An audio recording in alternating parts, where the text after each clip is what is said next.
বকেয়া টাকার দাবিতে বুধবার সকাল 10টা থেকে বাঁকুড়া জেলা জনস্বাস্থ্য কারিগরি পিএইচই দপ্তর ঘেরাও করে বিক্ষোভে সামিল হলেন ঠিকাদাররা। Bankura public health engineering contractors welfare অ্যাসোসিয়েশনের ডাকে এই কর্মসূচিতে বহু ঠিকাদার যোগ দিয়েছেন।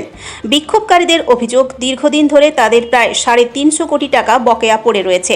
বারবার দপ্তর ডেপুটেশন দেওয়া, অবস্থান বিক্ষোভ করা এবং প্রশাসনের সঙ্গে যোগাযোগ করা সত্ত্বেও কোনো সমাধান মেলেনি। ঠিকাদাররা বলেন, আমরা জান প্রাণ দিয়ে মানুষের সেবা করেছি, কিন্তু আজ আমরা চরম বঞ্চনার শিকার। কেন সরকার এই বিষয়ে কোনো পদক্ষেপ নিচ্ছে না বুঝতে পারছি না। এমনকি কোনো বিরোধী দলও আমাদের পাশে দাঁড়ায়নি। তারা আরও জানান, বহু ঠিকাদার কাজ করতে গিয়ে ব্যাংক থেকে ঋণ নিয়েছেন। এখন নিয়মিত কিস্তি ও নোটিশের চাপে তাদের সংসার চালানোয় দায় হয়ে পড়েছে। যথাযথভাবে সমস্ত প্রক্রিয়া মেনে তারা কাজ করেছেন, ভোটের সময় বিভিন্ন কাজ করেছেন, কিন্তু আজও তার টাকা পাননি। সামনে আবার ভোট, অথচ আগের পাওনা মেলেনি। বিক্ষোভকারীরা স্পষ্ট জানিয়েছেন, দাবি না মানা পর্যন্ত তারা আন্দোলন চালিয়ে যাবেন।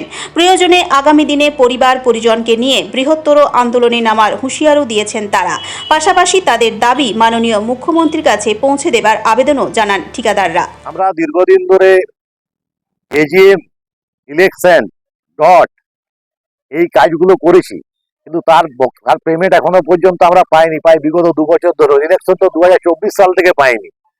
আরেকটা ইলেকশনে বিধানসভা আসতে চললো। আমরা বারবার প্রশাসনকে বলছি, আমাদের হায়ার অথরিটিকে বলছি, কিন্তু তার কোনো সুরাই হচ্ছে না, কোনো আশ্বাসই তারা দিতে পারছে না কবে দেবে বা কিভাবে করবে। কত অ্যামাউন্টের পরিমাণ কত আপনাদের বকেয়া? আমাদের জেজিএম এর বকেয়া 240 কোটি টাকা, মেইনটেনেন্সের বকেয়া 24 কোটি, ইলেকশনের বকেয়া 27 কোটি, আর ডটের 30 কোটি। এই বকেয়া যদি না পান আপনারা কি আমাদের আন্দোলন চলছে, বৃহত্তর আন্দোলন? আমাদের করণীয় বলতে আর কি আছে, আমরা বৃহত্তর আন্দোলনে যেতে হবে।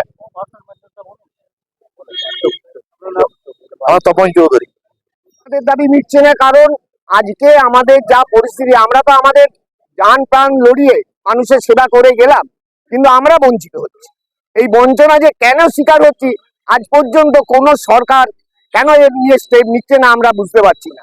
সরকার কেন, বিরোধী দলও এই ব্যাপারে কোনোভাবে আমাদের পাশে দাঁড়ায়। তাই আমাদের অনুরোধ যে আজকে যদি আমরা এখান থেকে সরে কখনোই যাব না, এবং আজকে আমরা এসছি, আগামী দিনে আমাদের সকল পরিবারকে নিয়ে আমরা আজকে রাস্তায় দাঁড়াবো। কত টাকা পাবেন আমরা 350 কোটি টাকা পাবো সব মিলিয়ে। তো আপনারা বারবার আন্দোলন করছেন, তার কোনো উত্তর পাচ্ছেন না? কোনো উত্তর পাচ্ছি না। যথাযথ প্রসেসিং ভাবে আমরা করেছি, ডেপুটেশন দিয়েছি, অবস্থান করেছি, তাতেও আমাদের কোনো রকম আমাদের ব্যাপারে কোনো দিক থেকে আমরা সাহায্য পাচ্ছি না। তাই আজকে আমাদের এমনকি ব্যাংকিং ঋণের এমন অবস্থা, ব্যাংকিং নোটিশ পাওয়া যাচ্ছে। যারা যারা এইভাবে কাজ করছে তাদের যে কি অবস্থা, তাদের সংসার চালানো দায়। তার জন্য আমার অনুরোধ যে আপনারা সকল মিলে এই আমাদের এই বার্তা মাননীয় মুখ্যমন্ত্রীকে পৌঁছে দেন, যাতে আগামী দিনে আমাদের সুরাহা হয়। সৌমিত্র বোস।